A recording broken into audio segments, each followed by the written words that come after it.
Yes, सो feminism के बारे में बात कर रहे थे, जेंडर और सेक्स के बारे में। We were talking about what is the difference between gender and sex. We were talking about the Rousseau's conventional and natural inequality that Rousseau was talking in his book Social Contract, The Origin of Inequality. Might are the books that Rousseau wrote.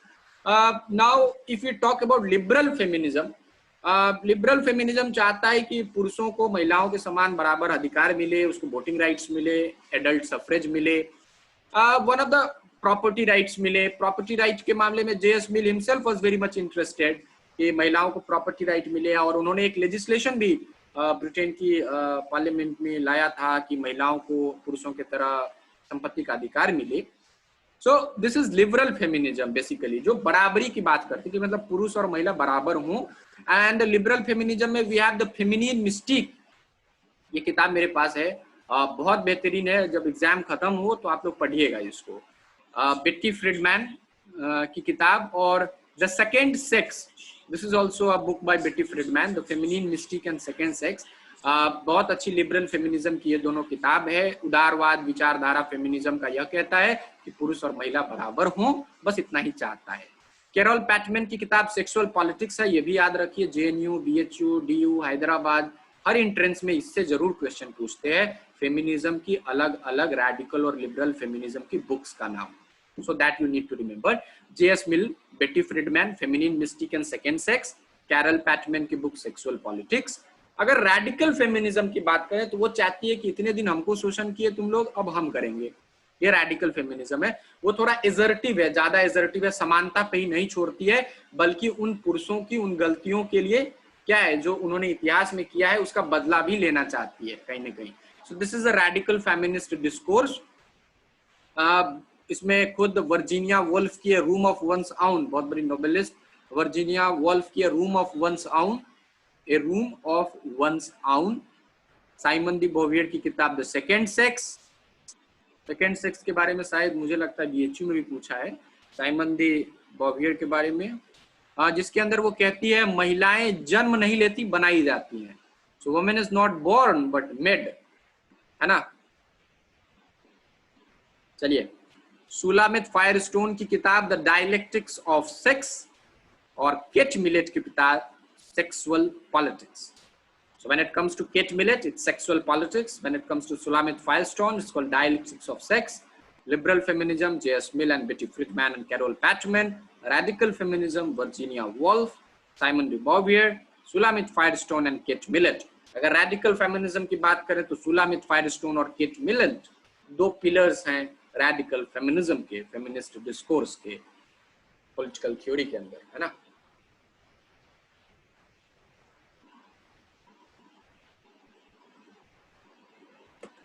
चलो अब आते हैं angels की किताब. Angels कौन थे?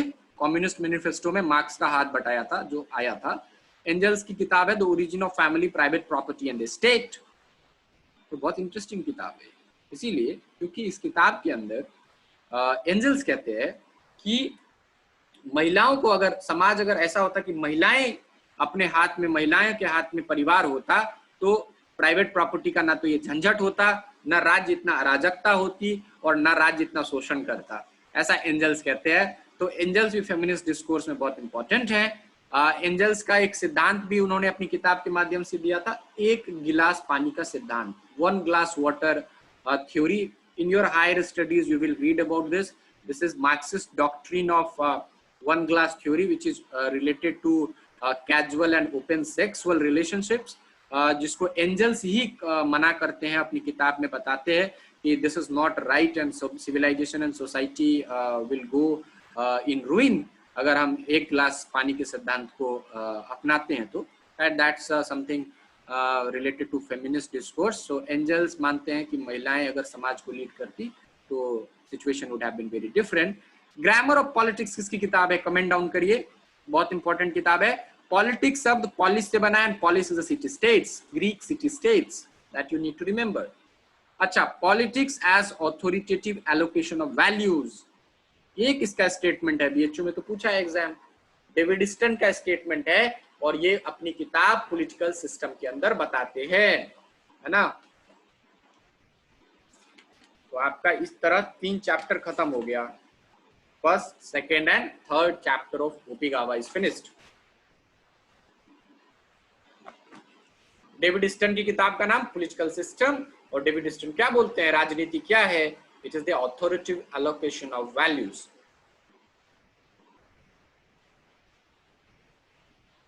हाँ जी, समझ में आया क्या पढ़ना है?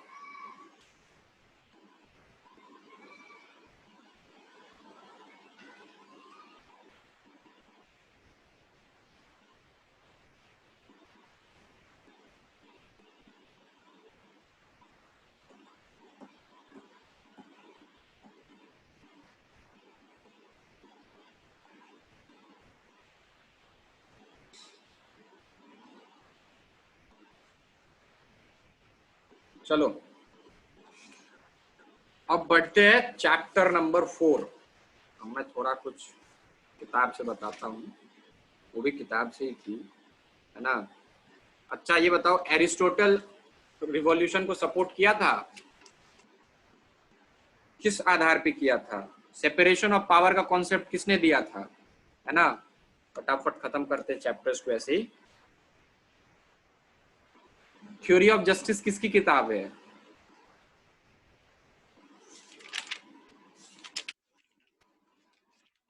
अच्छा, पैसिफिक फेडरलिज्म की किसने बात की है? पैसिफिक फेडरेशन की, ये जब ग्रीन बता रहे थे तो हम बता रहे थे ये पैसिफिक फेडरेशन, कांट, है ना।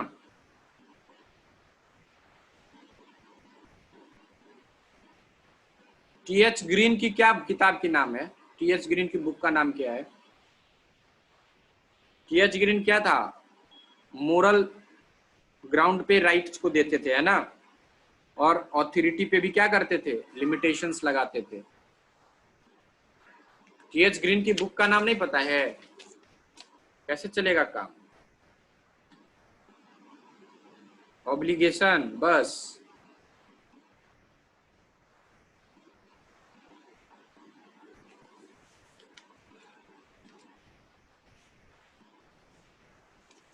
ऐसे चलेगी भाई काम। Lecture on the principle of political obligation भैया, अब इतना इंग्लिश तो लिख नहीं हुआ। अच्छा, शॉर्टकट। चलो जी। तो बिहेवियरिज्म अप्रोच के बारे में थोड़ा बात करते हैं, ये भी आएगा एग्जाम में, है ना। तो व्यवहारवाद का जो अप्रोच है वो क्या चाहता था?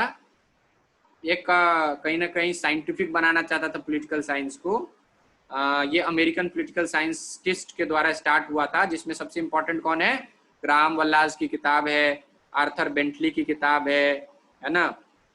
बेंटली ग्रुप अप्रोच की बात करते थे। चार्ल्स मरियम की किताब है। चार्ल्स मरियम किस स्कूल से संबंधित है? चार्ल्स मरियम किस स्कूल से संबंधित है ना, कोई नहीं बताएगा। शिकागो स्कूल से, ठीक है। तो ये व्यवहारवाद के बारे में हम लोग पढ़ रहे हैं। और चार्ल्स मरियम की किताब भी आप लोग जानते हैं, new aspect of politics, Charles Merriam की बुक का नाम है। चार्ल्स मरियम ने क्रिटिसाइज किया उस समय की पॉलिटिकल साइंस की स्टडी को कि आप वैज्ञानिक पद्धति से नहीं पढ़ा रहे हो, है ना। फिर हैरल्ड लैसवेल की किताब आती है, politics who gets what when and how. Politics who gets what when and how, exam में बीएचयू में आया हुआ है। ये भी इंपीरिकल अप्रोच को स्टार्ट करता है पॉलिटिकल साइंस के अंदर। डेविड स्टन व्यवहारवाद के कितने कैरेक्टरिस्टिक्स बताते हैं, या प्रमुख अगर आप बात करें तो कितने व्यवहारवाद के स्तंभों की बात करते हैं डेविड स्टन? Regularity, verification, technique, quantification, values, इन सब चीजों की बात करते हैं David credo of relevance किसके लिए कहा गया है? क्रीडो ऑफ रेलिवेंस व्यवहारवाद के लिए कि उत्तर व्यवहारवाद के लिए? उत्तर व्यवहार, पोस्ट बिहेवियरलिज्म के लिए कहा गया है, ठीक है जी। पोस्ट बिहेवियरलिज्म में जो किताब आपको पढ़ने हैं वो लियो स्ट्रॉस को पढ़ने हैं। थॉमस कुन की किताब है the structure of scientific revolution. The structure of scientific revolution किसकी किताब है? थॉमस कुन की। ये क्या चाहता था? पोस्ट बिहेवियरलिस्ट क्या चाहते थे जो बिहेवियरलिस्ट नहीं कर पाए? ये चाहते थे कि दरअसल इंड पे भी ध्यान हो, खाली टेक्निक पे ही ध्यान ना हो, है ना, वैज्ञानिक बना रहे हैं लेकिन वैल्यूज को भी खत्म नहीं कर सकते हो राजनीति विज्ञान से, ऐसा उत्तर व्यवहारवादी कहते थे। अगर दो नारा अगर बात करें, दो नारे की, two slogans of post behaviouralism, it was relevance and action. Relevance होना चाहिए और एक्शन, सिर्फ थ्योरी में नहीं रहना है, एक्शन, पॉलिटिकल साइंस एक्शन में होना चाहिए, वो व्याख्या करे और उससे समाज की समस्याओं का निदान भी हो। So relevance and action post behaviouralism की दो प्रमुख अगर आप बात करें।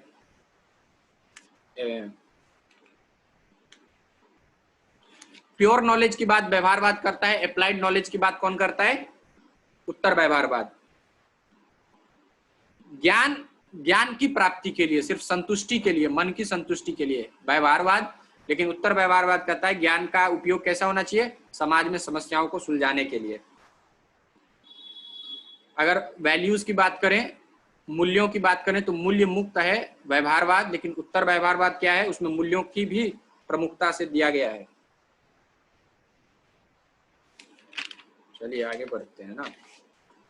System analysis. सिस्टम एनालिसिस किसने दिया है? David Easton. स्टन की मॉडल आप लोग पढ़े होंगे बीए में, डिमांड, सपोर्ट, अदर, डिसीजन और पॉलिसी, है ना, फीडबैक लूप पढ़ा है? अगर मैं दिखेगा तो नहीं है, ये वाला एक चार्ट करके दिया हुआ है ओपी गावा की पेज नंबर 127 में, एक बार देख लेना, पेज नंबर 127 ओपी गावा के अंदर, ये इंपॉर्टेंट है। स्ट्रक्चरल फंक्शनल एनालिसिस की बात की है, किसने स्टडी किया है? रिग्स ने स्टडी किया था, है ना। तो स्ट्रक्चरल फंक्शनल एनालिसिस को सबसे पहले किसने यूज किया? गैब्रियल एलमंड की मॉडल ने।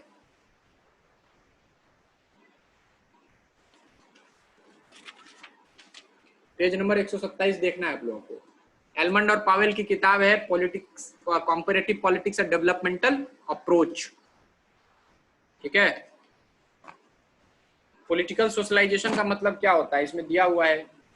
पॉलिटिकल सोशलाइजेशन का मतलब होता है जहां पे आप राजनीतिक फेनोमेना के बारे में आपका कुछ विचार बने, एटीट्यूड बने, आपका कुछ उसमें कहीं ना कहीं किस तरीके से आप परिवर्तन लाए, ऐसा कुछ सोच बने, सोच विचारों का बनना पॉलिटिकल सोशलाइजेशन है। Understanding of political system political socialisation है। पेज नंबर 131 में बताया है, एलमंड और पवेल ने बताया है कि किस तरीके से दो कैरेक्टरिस्टिक्स हैं पॉलिटिकल सिस्टम जो होता है, कोई राजनीतिक जो संरचना होती है उसके विकास के लिए दो विशेषता बताए हैं। किसने? एलमंड और पावेल ने। पहला विशेषता बताता है स्ट्रक्चरल डिफरेंशिएशन, और दूसरा बताता है secularisation of culture. Structural differentiation की मतलब स्ट्रक्चर बने, हर चीज का इंडिविजुअल स्ट्रक्चर हो। ये नहीं हो कि लेजिस्लेचर का काम एग्जीक्यूटिव करे, एग्जीक्यूटिव का काम जुडिशरी करे, सबका अपना अपना स्ट्रक्चर होना चाहिए। The nerves of government Karl Deutsch की किताब है, ये याद रखना है, बस इतना ही याद रखना। द नर्व्स ऑफ गवर्नमेंट किसकी किताब है? हिंदी वाली ओपी गावा करिश्मा आपके पास है? अच्छा, मैं इंग्लिश वाले के लिए बताया था पेज नंबर 127, मैं बता दे रहा हूं आपको। जो हिंदी वाले बुक में है उनके लिए chapter 4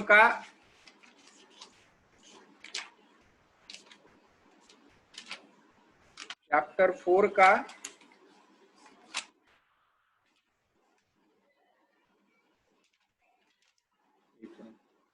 models of political analysis, nerve of government, nerve हाथ में जो नर्व्स है ना, कार्ल ड्यूच की किताब है।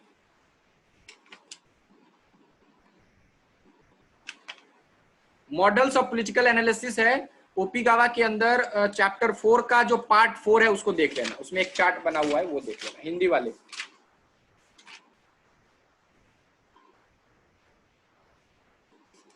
हेजमनी का कॉन्सेप्ट किसने दिया है पॉलिटिकल साइंस में? हेजमनी, बताओ बताओ।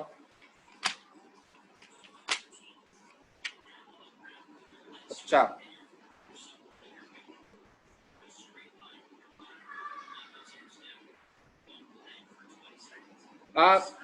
स्ट्रक्चरल फंक्शनल अप्रोच के बारे में मैं बात कर रहा था एलमंड और पावेल के लिए।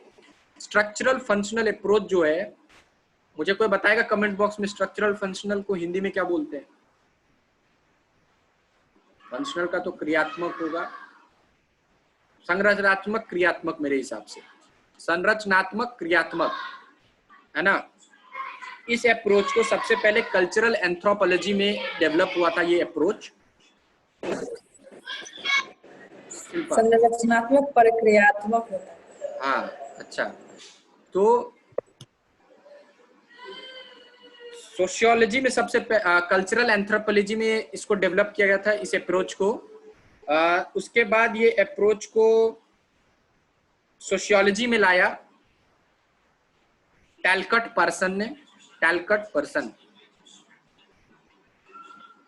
आई hope I am audible. Anushreya को आवाज नहीं आ रही, आवाज आ रही है आप लोगों को?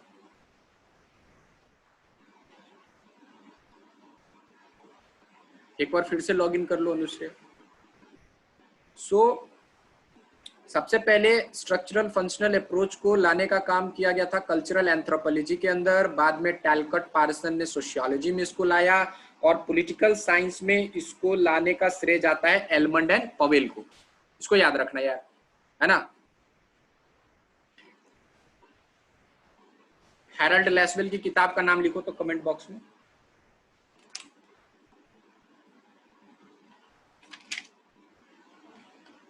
किसने कहा है कि हिस्ट्री विदाउट पॉलिटिकल साइंस?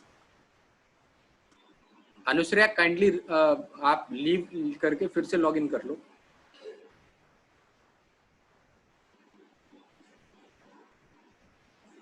आप में से कोई भी अनुश्रेया को बता दे कमेंट करके या व्हाट्सएप पे। तो स्ट्रक्चरल फंक्शनल अप्रोच के बारे में बात कर रहे थे हम लोग, है ना। कहां से आया, कैसे आया। अब आता है किसने कहा कि history without political science has no fruit. Political science without history has no root. John Seeley ने कहा था।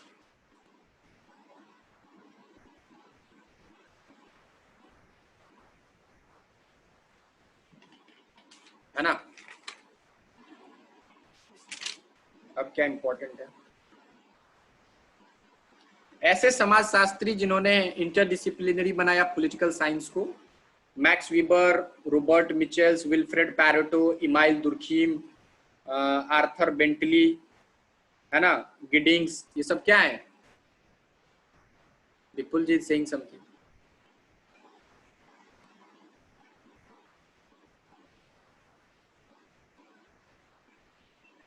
Okay, so this is what you need to remember.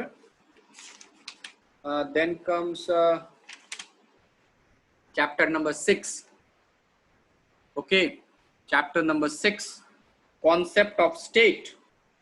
किसने कहा है कि राजनीति विज्ञान राज्य से शुरू होता है, राज्य से खत्म हो जाता है राज्य पे? Who said that political science begins and ends with state? This statement was asked in BHU entrance. It's a famous statement of Garner. अनुश्रेया को भी आवाज आ रही है अब? चलो, किसने कहा है, कुछ स्टेटमेंट्स की बात करते हैं चैप्टर 6 में। किसने कहा है कि स्टेट जो है can claim the monopoly of legitimate use of physical force within a given territory? वैधानिक शक्ति है उसके पास, राज्य के पास शक्ति इस्तेमाल करने के लिए उसके पास वैधानिकता है, राज्य के पास। The monopoly of legitimate violence, ये वीबर का स्टेटमेंट है। वीबर की किताब का क्या नाम है? मैक्स वीबर की बुक का नाम?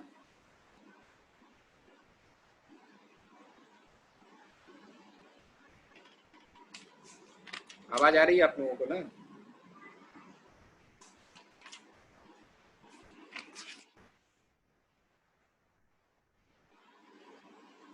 सिविल सोसाइटी के कॉन्सेप्ट को किसने दिया था? सिविल सोसाइटी मतलब किसने अच्छे से डिफाइन किया मार्क्सिस्ट टर्म में?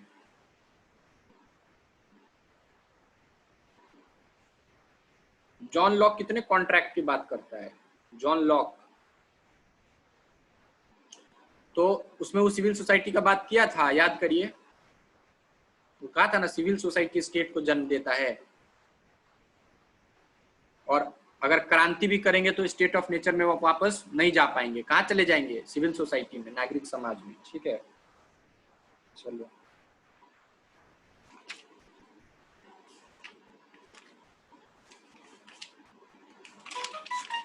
और क्या इंपॉर्टेंट है। मैंने ओपी गावा को अपने एंट्रेंस से पहले बहुत अच्छे से 2-3 बार रिवाइज किया था, तो मेरे में सारा वो है, अंडरलाइंड है।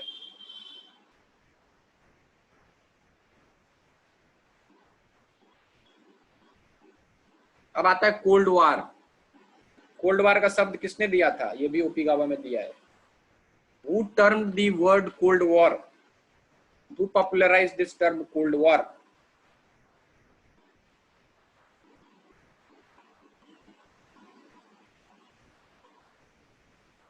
Who coined the term and who popularized the term is two things. किसने इस शब्द को गढ़ा था और किसने इसको फेमस बनाया?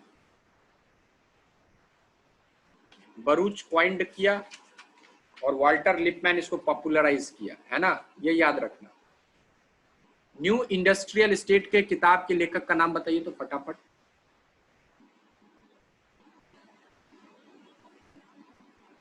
न्यू इंडस्ट्रियल स्टेट, क्या भैया? अभी तो बताया था 2-4 स्लाइड पहले, जेके गैल्ब्रियत ने। डब्ल्यू रोस्ताव कितने स्टेज ऑफ ग्रोथ की बात करता है?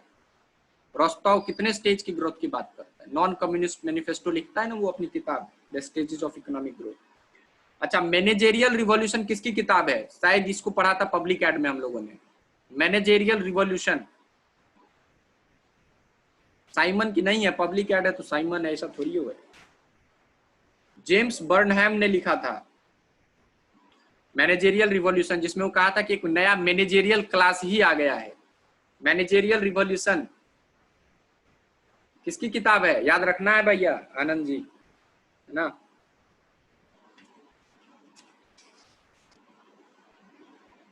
अच्छा, कौन से रिपोर्ट के आधार पे? अच्छा कोई बात नहीं, इतना कम से कम दिमाग में रहना चाहिए, 4 में तो 1 टिक मारना ही है। Don't get confused and don't get very disinterested, सब हो जाएगा। बस मैं चाह रहा हूं कि आपके दिमाग में ये चीज बैठ जाए कि 4 में 1 आप गलत ना करो, है ना। सब कुछ याद रखना सबके लिए पॉसिबल नहीं है। So at least you can know exactly the resemblance that I was talking about, कौन सा किससे रिजेम्बल करता है। So managerial revolution is James Burnham. आपसे मैं पूछा था कि कौन से वेलफेयर स्टेट के लिए कौन सी रिपोर्ट आई थी ब्रिटेन के अंदर, उस रिपोर्ट का नाम बताएंगे? ऑप्शन मिलेगा तो सब मारेंगे आप लोग, टेंशन मत लीजिए। बेवरेज रिपोर्ट करके कुछ था क्या? भूल गए? ठीक है, उसने बताया था ना गरीबी हटाना है और तमाम चीजें, सोशल वेलफेयर और वेलफेयर स्टेट के बारे में। इसी तरीके से नॉर्थ और साउथ जो है ना, नॉर्थ मतलब हो गया आपको यूरोप और साउथ मतलब हो गया एशिया और अफ्रीका का जो देश है। तो नॉर्थ और साउथ पे एक रिपोर्ट आई थी, वो रिपोर्ट कौन पब्लिश किया था नॉर्थ साउथ डिवाइड को लेके? विली ब्रांड कमीशन, ये याद रखो। जैसे बेवरेज रिपोर्ट वेलफेयर स्टेट के लिए था, वैसे ही Willy Brandt report and commission, it was north south divide.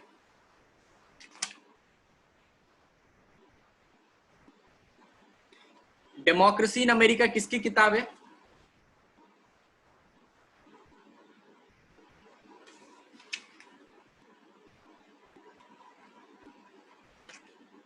ठीक है, बढ़िया है। चैप्टर 7 पे आते हैं। चैप्टर 7 संप्रभुता। I was talking from chapter 6, now I am moving to chapter number 7. Chapter 7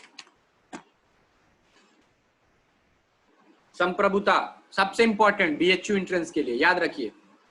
अरे चैप्टर वही है करिश्मा, हिंदी में भी। संप्रभुता, संप्रभुता is the most important concept of political theory for BHU exam. ये याद रखना। इसको चैप्टर अगर हो जाए तो मेरे बाद भी पढ़ना इसको, अगर पॉसिबल हो तो। अरे Shilpak, don't get confused, I assure you कि आप लोग सही टिक मार के आओगे। Sovereignty, yes, this chapter is very important of OP Gava for BHU political science entrance. Chapter number 7, OP Gava. First of all, sovereignty शब्द, word किस भाषा का शब्द है और उसका मतलब क्या है, यही पूछते हैं, यहीं से शुरू करते हैं।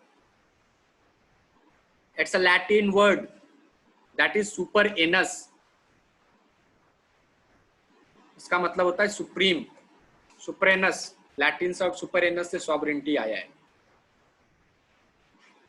कौन सा वह विचारक है? Who is that thinker who has popularized this concept of sovereignty?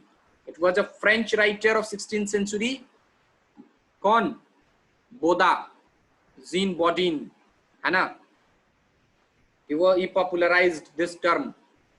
Austin नहीं पॉपुलराइज किया। ऑस्टिन का क्या है? मोनिस्टिक थ्योरी ऑफ सॉवरेंटी, एकलवादी सिद्धांत संप्रभुता का ऑस्टिन से रिलेटेड है। और फिर हम पढ़ेंगे बहुलवादी सिद्धांत, 6 बुक कंसर्निंग रिपब्लिक। बहुत बढ़िया शिल्पा। बहुलवादी सिद्धांत भी हम पढ़ेंगे, जिसके अंदर Lindsay, Krabbe, Duguit, MacIver, Laski, these are the important thinkers of pluralist challenge to the sovereignty. ये संप्रभुता के बहुलवादी सिद्धांत के हैं। एकलवादी सिद्धांत के कौन है? ऑस्टिन है। बोधा का स्टेटमेंट याद रखिए, मेरे साइड टेस्ट सीरीज में भी मिलेगा आपको कि what is sovereignty is the supreme power over citizen and subject unrestrained by law.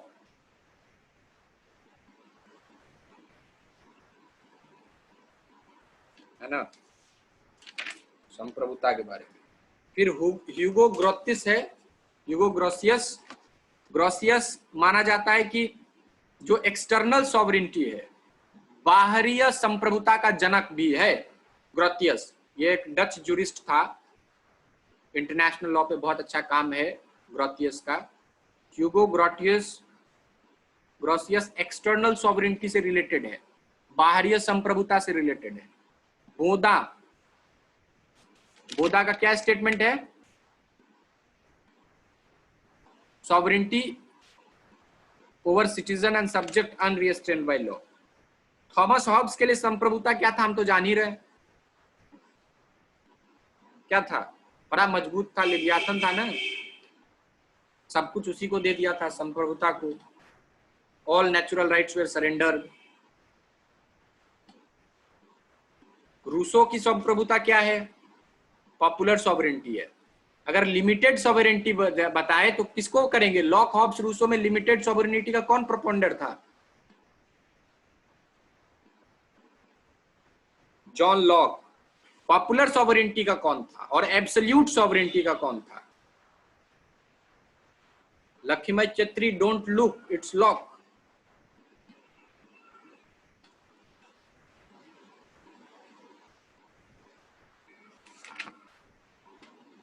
Bentham क्या कहता है? Greatest happiness of greatest number. ये तो याद है, आप लोगों को पता है।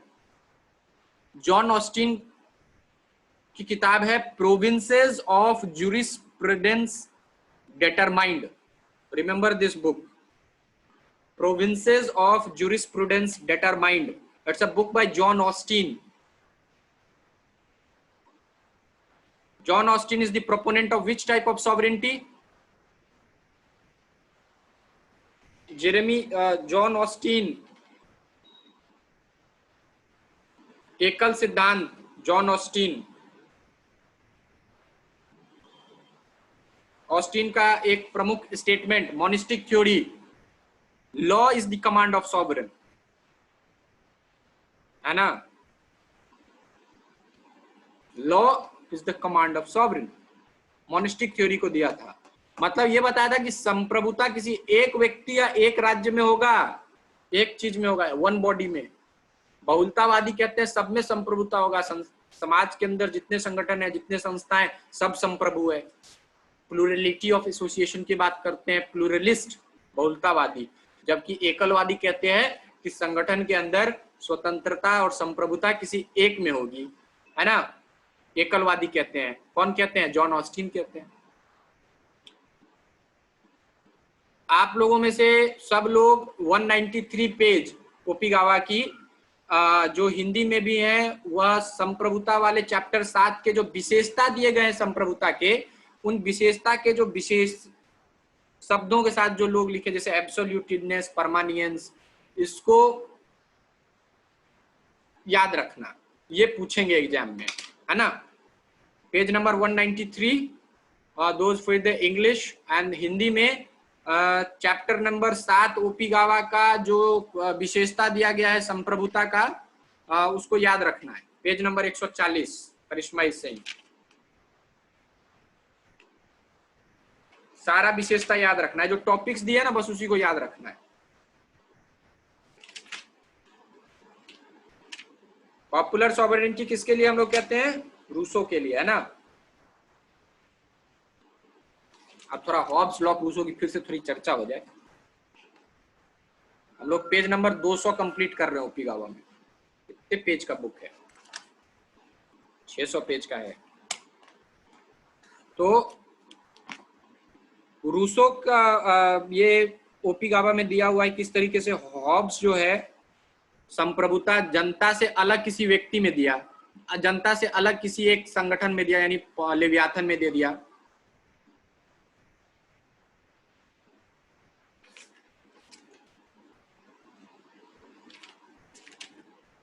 है ना।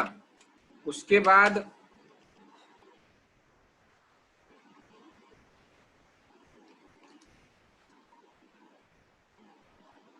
Law is the command of sovereign.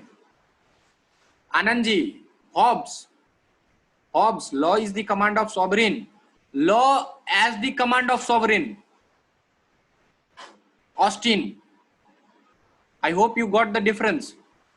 Law is the command of sovereign.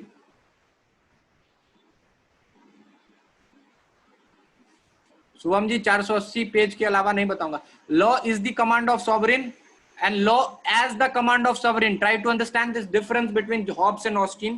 I will clear this difference later on.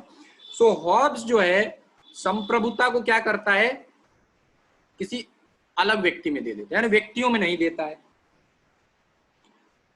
Rousseau व्यक्तियों के अंदर ही जनरल विल बना के संप्रभुता दे देता है। अगर जनरल विल को नहीं मानेगा तो विद्रोह करने का अधिकार रूसो देता है ना। अब है रूसो की बात किया था ना मैंने, जब रूसो की मैं बताऊंगा रियल विल एक्चुअल विल के बारे में।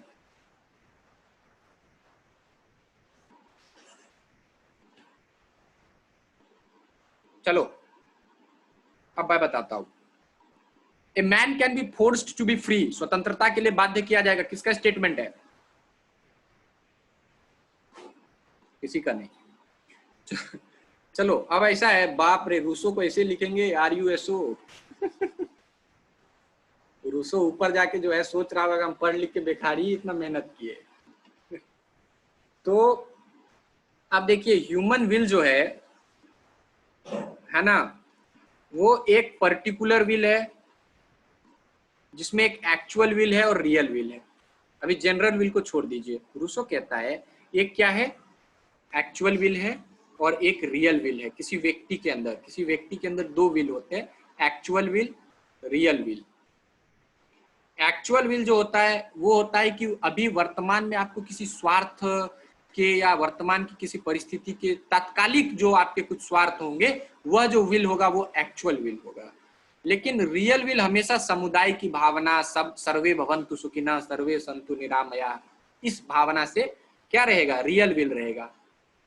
But your actual will is consideration of self interest and your immediate interest. आपके लोअर इंटरेस्ट को, लोअर सेल्फ, व्यक्तिवाद है, बहुत स्वार्थी अगर व्यक्ति है तो वो एक्चुअल विल, और थोड़ा समुदाय के लिए सोचता है तो रियल विल। यही रियल विल जो समाज के लिए कॉमन है, कॉमन रियल विल है, वही रूसो के लिए जनरल विल है। सो एक्चुअल विल,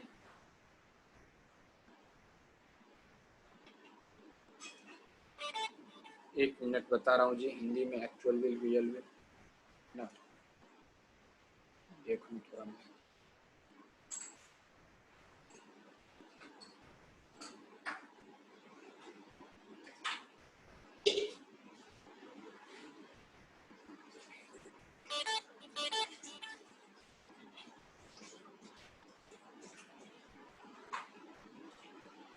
क्या है हिंदी में क्या बोलते हैं एक्चुअल और रियल में?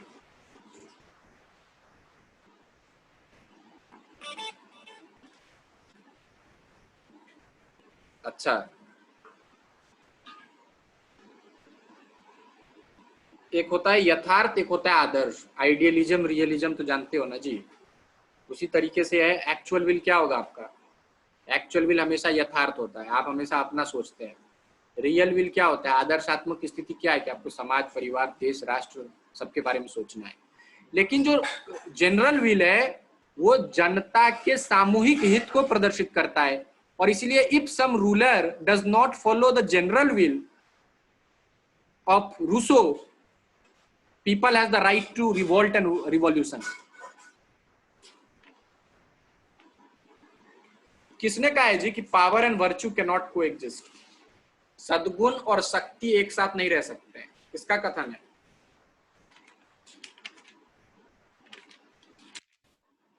अरस्तु का। अब pluralist theory of sovereignty chapter number 8 ओपिगावा का कहता है बहुलतावादी सिद्धांत। अभी हम पढ़ रहे थे एकलवादी सिद्धांत, जॉन ऑस्टिन। संप्रभुता एक व्यक्ति में निहित है, एक संगठन या एक बॉडी में निहित है। बहुलतावादी कहता है राज्य ही सब कुछ क्यों हो, राज्य के अलावा भी तो संगठन है, चर्च है, तमाम सारे एसोसिएशन है, जाति महासभा है, सिविल सोसाइटी है, हजारों संगठन है, एनजीओ हैं। सिर्फ राज्य को ही सॉवरेनिटी क्यों देना है? सबको देंगे, सब संप्रभु है। यह बहुलतावादी का सिद्धांत है। वो ऑर्गेनाइजेशंस ऑफ ऑर्गेनाइजेशन, राज्य को सिर्फ एक कोऑर्डिनेटर के रूप में, समन्वयक के रूप में वो मानता है। राज्य को सर्वोच्च या सार्वभौमिक सत्ता को नहीं मानता है एकलवादी बहुलतावादी सिद्धांत, है ना। बहुलतावादी में ह्यूगो, फिर क्रेब, लास्की, दुगुइट, मकाइवर, ये सब प्रमुख विचारक हैं। बहुलतावादी, pluralist thinker who consider state as only one association among many association.